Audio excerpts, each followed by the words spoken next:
এটা আমার বান্ধবীর দোকান, আমাদের কানলাতে, অম্বিকা কানলায়, শান্তিনিকেতন কর্নার। সত্যি করে এখানে সব কিছু শান্তিনিকেতনের জিনিসই ও বিক্রি করে, আর দামও খুব একটা বেশি নেয় না। ওর নাম খুব খুব আর কি মধ্যবিত্ত সাধারণ মানুষ, সব সব রকমের মধ্যে। কোথা থেকে? সোনাঝুরি হাট থেকে না?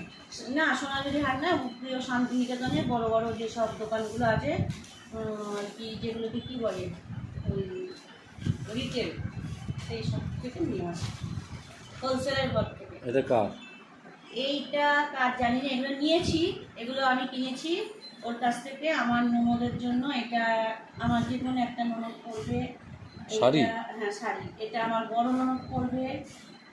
এইটা না, হ্যাঁ এটা বড় ননদ।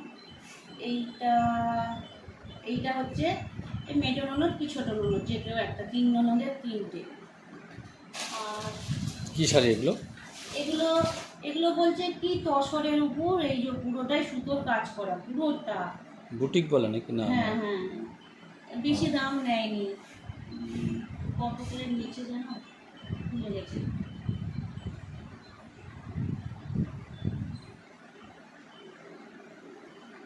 কিন্তু অনেক কিছু কেনা ভালো হয়েছিল। শাড়ি। সুতোর কাজ করা সবটাই।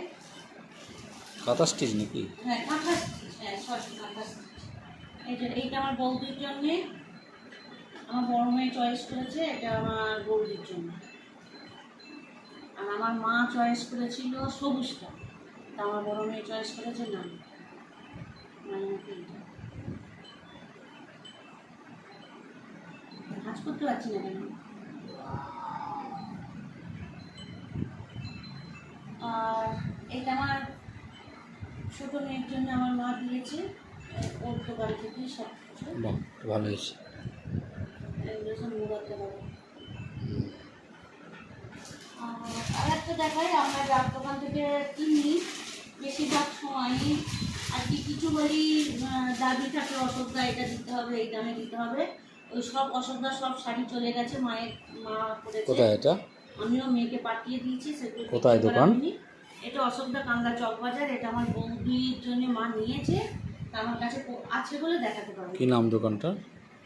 অসুবিধার দোকানের নাম হচ্ছে স্বরূপ টেলার্স। স্বরূপ টেলার্স বললেই সবাই চেনে।